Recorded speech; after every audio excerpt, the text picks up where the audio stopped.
السلام الله عليكم سو dhawaada saaxiibayaal halkaani waa barta aynu YouTube ku leenahay ee xulka wararka subscribe inoo saara saaxiibayaal muuqaalkaana share gareeya qodobadan barnaamij wareedkayga idin kugu soo gudbin doonana waxa kamid noqonaya laba kursi oo ay leedahay beesha harti abgaal ayna isku hayaan oo laga tagay xilli cali guudlaawe oo xalay shaaciyay doorashada kuraasta taala magaalada Jowhar qaar kamida saaxiibayaal waxaan sidoo kale idin haynaa Hirshabeelle oo soo saartay amar musharaxiin badan saameyn doono haddaba beelaha sida ay awaamirtaasi u arkaan ra'iisul wasaaraha dalka Maxamed Xuseen Rooble ma waxa uu mar kale iska dhaliyay gool siyaasadeed qodobada kalena saaxiibayaal waxa kamid noqonaya guddiga doorashooyinka heer federaal oo shalay Muqdisho ku doortay gudoomiye cusub sidee ayay mucaaradku uga falceliyeen doorashadii ay ku kala jabeen shalay Muqdisho ka dhacday qodobada iyo qodobo kale saaxiibayaal idin faahfaahin doona sidoo kale waxaan idin haynaa halka ay yaalaan 240 kursi ee wali ka harsan doorashada golaha shacabka ee baarlamaanka Soomaaliya barnaamij wareedkayga saaxiibayaal haddii Allah uu dali ogolaado idinku soo gudbin doona xubnaha isku haya kuraasta ay shaacisay galmudug General Saadiq oo aan wajahayn loolal adag haddaba Saadiq John ma laga yaabaa inuu si fudud ku helo kursigiisa xilli cali yara cali iyo sidoo kale maha salaad ay kursi isku hayaan xiisadii ugu xooganeedna ay labadaas dhaxmari doonto qodobada iyo qodobo kale saaxiibayaal ay kamid yihiin wararkii ugu dambeeyay beesha xawaadle oo cali guudlaawe wali dhaliilaysa xilli kuraasta ay ku leeyihiin Hirshabeellena la soo saaray subscribe inoo saara saaxiibayaal muuqaalkaana laga share qaybta hoose comment-ka aragtidiina inagu la wadaago maasintii saaxiibayaal waxaan ku bilaabayaa maamulka Hirshabeelle ayaa waxa uu xalay markiisii ugu horeeyay shaaciyay 12 kursi oo aqalka hoose baarlamaanka Soomaaliya ka tirsan isla markaana deegaanadaas laga soo dooranaya kuraasta la shaaciyay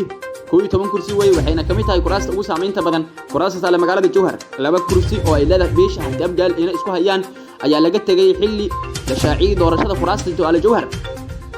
guddiga doorashada Hirshabeelle ayaa shaaciyay 12 kursi oo kamid ah golaha shacabka oo dhawaan doorashadooda ka qabanaya magaalada Jowhar ee xarunta maamulkaasi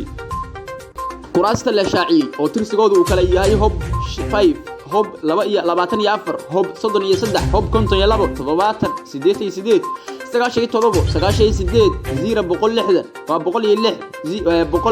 78 ayaa dhamaantood ah kuraasta loo qorsheeyay in doorashadooda lagu qabto magaalada Jowhar guddiga ayaa wali shaacin wax kuraas ah oo kamid ah 25 kursi ee loo qorsheeyay in doorashadooda lagu qabto magaalada Beledweyne iyadoo wali aanay cadeyn hadii halkaasi doorasho ay ka dhici karto guddiga ayaa dhanka kale dib u dhigay shaacinta laba kursi oo kamid ah 13 kursi ayaa la magaalada Jowhar kuraasta ay ka taagan tahay xiisad looga cabsi qabo inay dagaal isku bedesho labada kursi ee dib loo dhigay ayaa kala ah hob 141 oo hadda ku fadhiyo wasiirka hore amniga Maxamed Abuukar Islow Ducaale oo 146 uu ku fadhiyo wasiirka amniga Cabdullaahi Maxamed Nuur hob 146 ayaa la rumaysan yahay inuu Cabdullaahi Maxamed Nuur uga tanaasulay madaxweynihii hore ee Soomaaliya Shariif Sheekh Axmed oo la sheegay in beesha kursigan siisay labadan kursi ayaa waxa ka dhaxeeya beesha markaasi suul harti loo yaqaan laakiin waxa ku fadhiya laba xildhibaan oo isku duufay hoose ah taasi oo cabasho xooggan ay ka qabaan jubooyinka kale ee kursigan wax ka wadaaga xiisada ka taagan arrintan ayaan wali wax xal ah laga gaarin waxaana taasi sababta dib loogu dhigay doorashada kuraasta jubooyinka ka cabanaya in labada kursi oo hob 141 hob 146 ay qaadatay hal jufo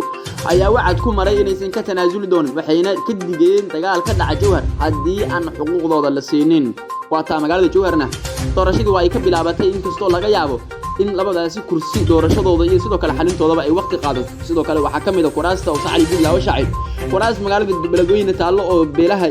loo yaqaan xawaalaha iska leeyihiin kuwaasi oo qudhooda maamulka Hirshabeelle oo beel ahaan beesha abgaal ay maamulka tahay ay markaa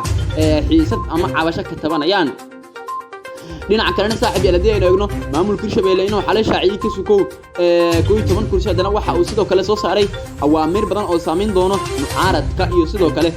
si gudba musharaxiinta wasaaradda amniga ee dawladda gobolka Hirshabeelle ayaa soo saartay amar ay ku markaa garoomada diyaaradaha ee magaalada Jowhar iyo Beledweyne uga maamulayso in laga soo dejiyo hub waa mamnuucaysa wasaaradda ayaa qoraalkan ku sheegtay in amarkaani uu salka ku hayo ilaalinta xasiloonida iyo badqabka bulshada deegaanada Hirshabeelle si loo dardar geliyo doorasho hufan oo ku dhisan wadar ogol ayaa lagu yiri qoraalka waxaana warkan ka soo baxay wasaaradda amniga Hirshabeelle ayaa intaas ku sii daraya waxaan ku wargelinaynaa hay'adaha ay ku socoto warqadan ee garoomada Jowhar Muqdisho iyo Beledweyne in laga bilaabo 15 Janaayo la joojiyay in wax xub ah laga soo dejiyo garoomada diyaaradaha ee Jowhar iyo Beledweyne wasaaradda amniga Hirshabeelle ayaa ku goodisay inay la xisaabtami doonto cid kasta oo isku dayday inay amarkaasi jabiso wasaaraddu waxay faraysaa taliska ciidamada booliiska iyo nabad sugidda ee garoomada Hirshabelle iyo shaqaalahooda inay si hufan u gutaan iyagoo la shaqeynayo markaasi maareeyaasha garoomada ayaa lagu yiri qoraalkan oo ay soo saartay wasaaradda amniga maamulka Hirshabelle. amarkan ayaa ku soo aaday saacado kooban kadib markii uu Jowhar gaaray madaxweynaha maamulkaas Cali Gudlaawe. lamana oga waxa sababay in marka amarkan ay soo saarto xukuumadda madaxweyne Gudlaawe kuraasta lagu dooranayo magaalada Beledweyne. waxa kamid ah kursi la filayo in sanadkan uu ku tartamo Fahad Yaasiin oo ah la taliyaha dhanka amniga ee farmaajo, kaasi oo la aaminsan yahay in uu hub iyo ciidan u geysan doono magaalada Beledweyne ee xarunta gobolka Hiiraan si uu doorashada maamulka Hirshabelle Beledweyne markaa ka dhacayso uu kursigiisa ugu soo baxo. saaxiibayaal waxaad dhegeysanaysaa wali barnaamij wareedkii ka saabsan xaaladaha Soomaaliya, doorashooyinka Soomaaliya ayaynu falanqeynaynaa qodobo muhiim ah ee saaxiibayaal idin dul marnay iminkana halkoodii aan ka sii maqaadayna waxaynu eegaynaa رئيس وزراء dalka Maxamed Xuseen Roble waxa uu dhaxda ka yeelaa xaalad siyaasadeed oo aad u qaraar.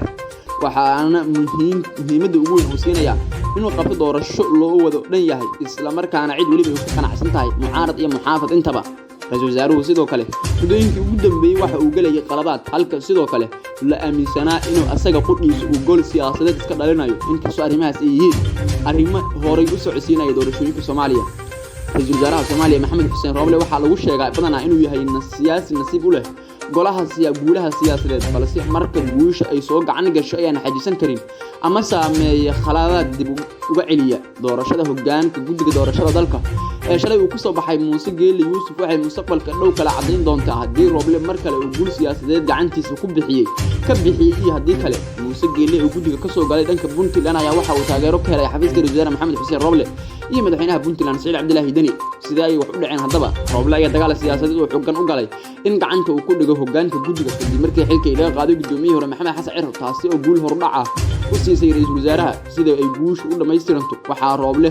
uu baahnaa inuu xaqiijiyo in xilka gudoomiyaha cusub loo doorto qof isagoo ku xiran, hase yeeshee wuxuu ku soo dhamaaday inuu kala doorto laba musharax oo mid uu wato Dani midna ay wataan filla Soomaaliya iyo lafta gareen. ma cadda sababta ra'iisul wasaare Roble uu heli waayay musharax ka madax banaan labadaas dhinac oo uu si gaar ah isaga u dhisto. waxaana marar badan xafiiskiisa lagu eedeeyay inuu ku wanaagsan yahay dagaalka iyo arbushaadada siyaasadeed, balse aanu haysan xil dheerayaal iyo sidoo kale farsamayaqaano siyaasadeed dejiya oo gobol siyaasadeed dhali kara. waxaana doorashadan mar kale cadeyn u noqotay arrintaasi. Roble wuxuu doortay inuu taageero musharaxiisa Dani. ma cadda haddii uu jiro heshiis siyaasadeed oo dhexmara isaga iyo Dani oo taageeradiisa aysan ahayn mid ka dhalatay laba daran mid dooro, balse waxaa cad in Muuse Geeli uu warka Dani ka hor maqlayo kan Roble. Saciid Dani oo ah musharax madaxweyne ma aha nin siyaasadda loo markaas meerin karo, waxaana haddii Muuse Geeli uu si buuxda ugu xiran yahay ay ka dhigan tahay in hoggaanka guddiga uu isagu gacan galay ama Puntland u gacan galay. waxaa suurtagal ah in Roble ay wax kasta uga dhigneed inuu hoggaanka guddiga doorashooyinka waxaa suurtagal ah in ra'iisul wasaare Roble ay wax kasta uga dhigneed inuu hoggaanka guddiga doorashooyinka ka ilaaliyo farmaajo, sidaa darteedna uu Dani u arkay inuu ka rooyahay. hase yeeshee taasi oo markaasi kama dhigna in ra'iisul wasaaraha ay ka maqan tahay dhamaystirka guulaha siyaasadeed. in farmaajo guul dareysto waa mid, inaad adigu guuleysana waa mid kale. Roble ma ahan kaliya inuu ka fakaro